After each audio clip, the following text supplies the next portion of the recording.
Muy buen día, doctor Clarito Rojas Marín, vicepresidente del CONES. ¿Cómo le va, doctor? Buen día, Mabel, buen día a la audiencia.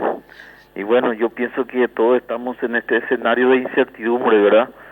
Pero aún en ese escenario hay delineamiento que se va teniendo a nivel institucional. ¿Cuál va a ser el comportamiento, si bien las universidades tienen autonomía?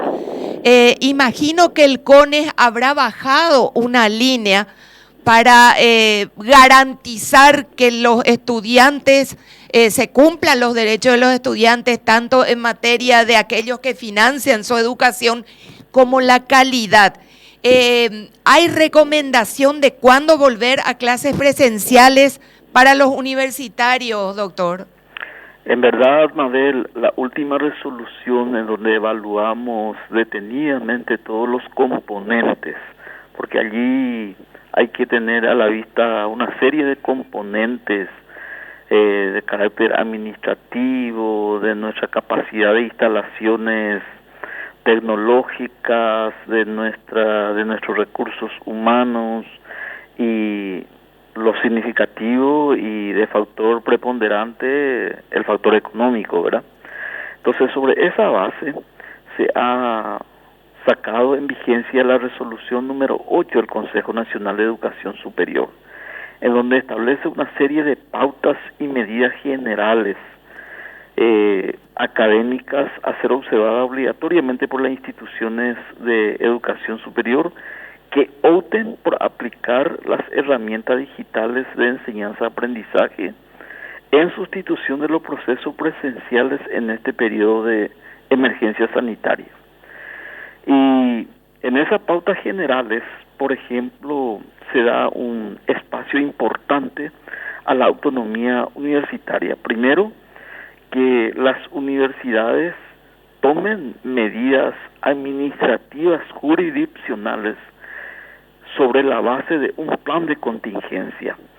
Y ese plan de contingencia primero haga un inventario riguroso, cuáles son las carreras por un lado, los cursos por otro lado, las disciplinas manejables dentro de las herramientas virtuales, y sobre esa base hacer acto administrativo estableciendo reglamentos y resoluciones de cómo encarar esa administración.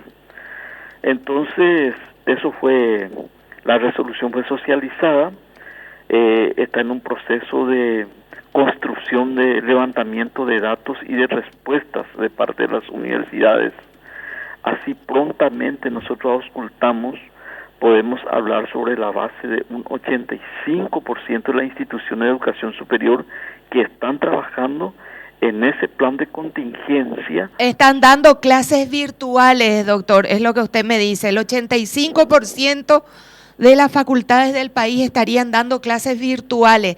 ¿Hay alguna línea en la cual se le va a decir a los universitarios, bueno, pueden volver a clases presenciales, o esa decisión van a dejarla en manos del gobierno?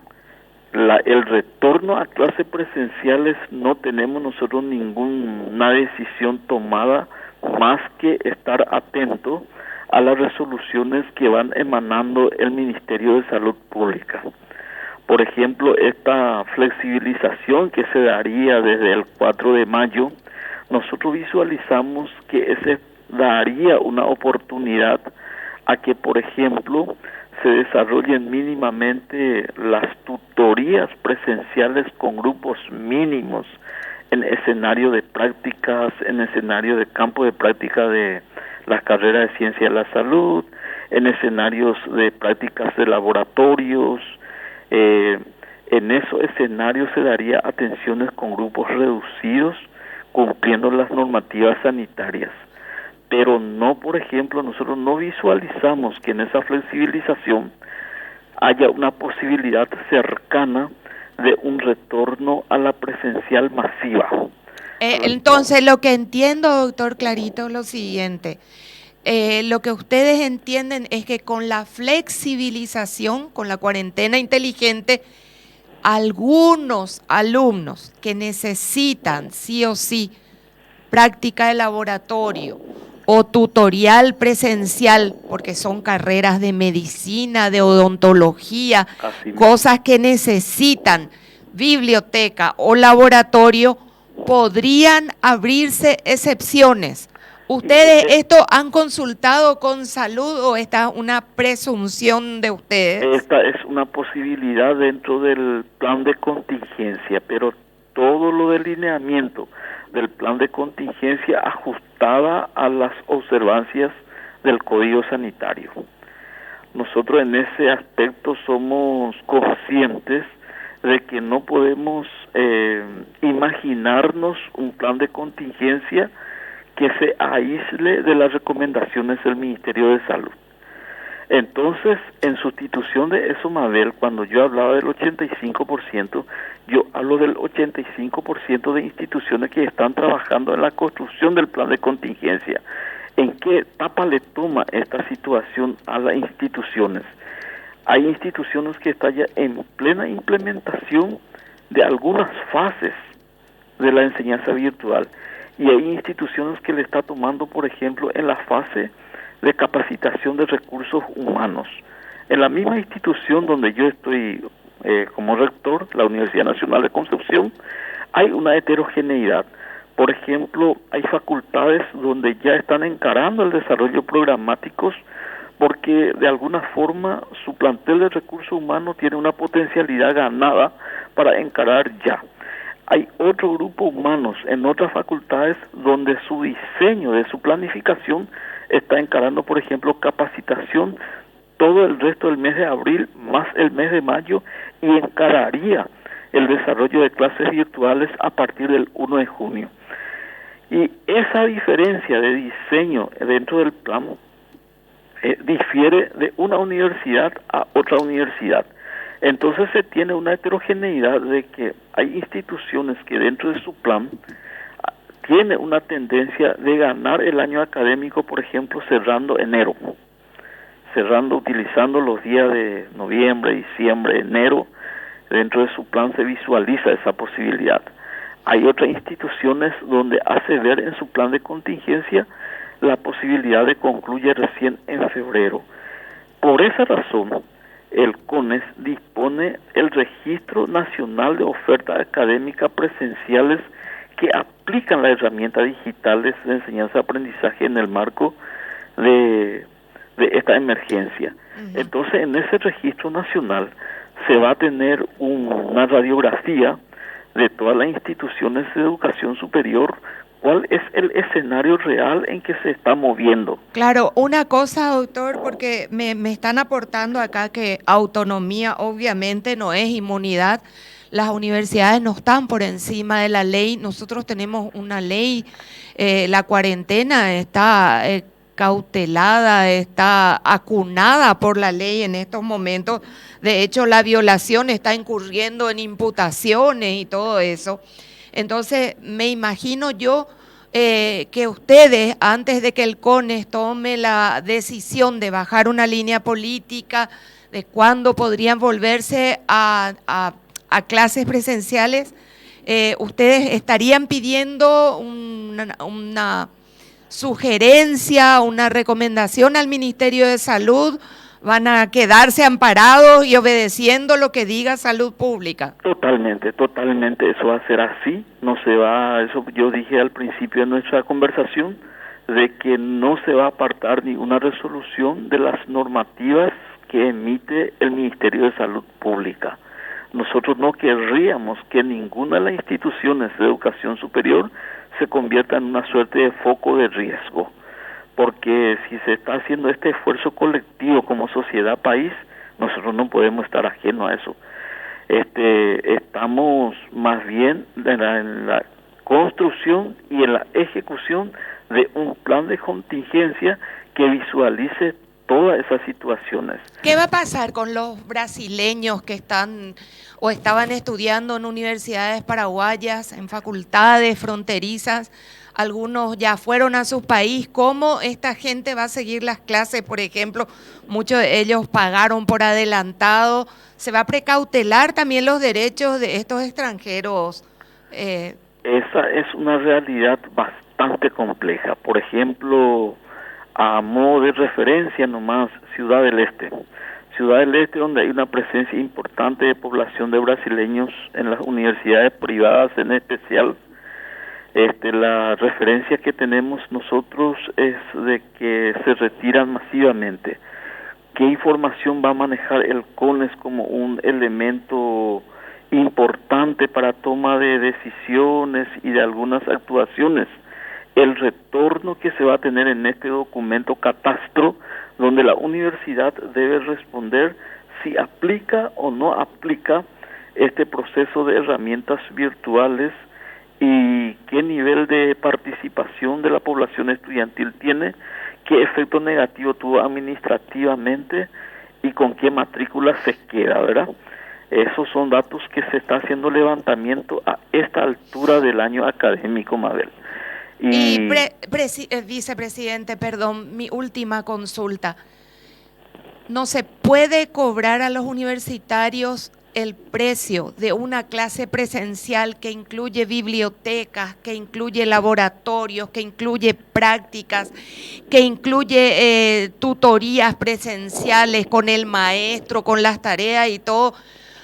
Así como se hizo en el sector privado, de los colegios privados y de los colegios públicos inclusive, como se entró a un acuerdo de rebajar cuotas 10%, 15%, 20%, algunos colegios privados han llegado a descuentos del 30%, ustedes tienen la obligación como CONES de supervisar a las universidades privadas que hagan los descuentos, porque no pueden bajo ningún sentido cobrar lo mismo que un profesor que está dando clase presencial con la biblioteca, con el laboratorio, con toda la estructura, cobrar lo mismo, don Clarito. Algo tienen que hacer, tienen que bajar esa línea y cuanto antes.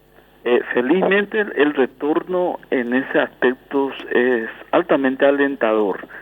Cada institución, tanto las públicas como las privadas, están tomando medidas atendiendo esos intereses de nuestra población estudiantil. Por ejemplo, hay instituciones donde ha exonerado absolutamente la cuota del mes de marzo, aplicando escala, por ejemplo, de descuento pertinente al 50% a los meses de abril, mayo, junio. Otra institución aplica otra política, pero en todas las instituciones se está visualizando que hay una búsqueda de alternativas, y ese va a requerir con la intención de tener una suerte de datos bien estandarizado y organizado. El CONES va a estar recibiendo datos en este documento del catastro, donde las universidades van a demostrar que la política que aplica desde el punto de vista administrativo. Doctor Clarito, así como digo que sí existe. Bueno, así como para el 16 de abril ustedes ya sacaron este material con todos estos puntos, urgente tienen que hacer. Usted sabe, doctor, que la educación universitaria en este país tiene una fina y muy delgada línea entre el no lucro y el lucro excesivo. Usted sabe que hay facultades que son de garage, usted sabe que hay facultades que dan clases solo los sábados y ya dan un título, o hay clases que dan 2, 3 horas y ya sale un doctorado y una maestría. Con ese mismo criterio tienen que actuar rápidamente para ponerles un límite. No es posible que ni un ciudadano paraguayo pague de más lo que ya es de por sí un comercio de la educación y que se aprovechen de esta circunstancia. Así que con la rapidez con la que sacaron el 16 de abril este delineamiento, tienen que bajar urgentemente delineamiento económico para todos los estudiantes universitarios del Paraguay. Está vista que la educación únicamente nos va a sacar de este atolladero, doctor. Usted sabe que... Mabel, y en ese espíritu yo pienso que nosotros asumimos este gran compromiso de estar en esa instancia. Dígame cuándo les llamo, doctor Clarito, para que me diga, sí, ya hemos comunicado a todas que nos tienen que decir cómo arreglaron económicamente con sus alumnos. Dígame cuándo les llamo y yo les llamo. Nosotros estamos de sesión dentro de la semana. Esta semana. Insistentemente mientras estamos conversando, está sonando llamada del presidente del Consejo, con quienes debemos definir agenda de sesión para la semana. Excelente. Entonces yo les vuelvo a molestar el lunes a usted o al presidente para que me digan que así con la rapidez con la que sacaron este documento el 16 de abril, estableciendo parámetros, y no veo la parte económica, a lo mejor yo nomás no veo, pero bajen urgente. Hay gente que trabaja para pagarse sus estudios y esos trabajos donde están en estos momentos no le están pagando, o a lo mejor les despidieron y eso puede hacer que pueda perder el año. Por favor, bajen urgente la línea, doctor. Por una parte, para quienes están escuchando, en especial para la comunidad universitaria que tiene compromiso económico con sus instituciones, y tanto las públicas como la privada, porque la pública también hace un aporte mínimo por cierto, pero hace también aporte, porque de lo contrario no va a funcionar nuestras instituciones. Cierto. Y para las privadas, yo le anticipo a la comunidad universitaria que todas las instituciones están previendo un margen de atención en esa línea, aplicando descuento, aplicando escala de consideración. Eso no consta, solamente necesitamos tener los documentos de retorno. De las 54, doctor Clarito, las 54 universidades del Paraguay tienen que decirle al CONES, hemos arreglado con nuestros alumnos estas escalas, porque no puede ser que la ley funcione solamente para los colegios o para las escuelas y no funcione para las universidades. Demasiado necesitamos salir de esta oscuridad. Las universidades pueden ayudar a abrir los ojos de nuestros jóvenes, de nuestras chicas, de nuestros muchachos. Así que fuerza, doctor, que no le tiemble al CONES la mano para bajar una política y por lo menos exigir y supervisar que no cobren el mismo precio por servicios que no van a poder dar este año. Correcto, Mabel, yo pienso que agradecemos su acompañamiento. Usted hace una comunicación muy importante con toda nuestra sociedad. Si me deja en privado para que le pase el número del presidente. Le dejo en privado con mucho gusto, doctor Clarito, y le agradecemos muchísimo por el tiempo, señor. Un abrazo. A usted, a la audiencia. Gracias. Doctor Clarito Rojas Marín es el vicepresidente del CONES.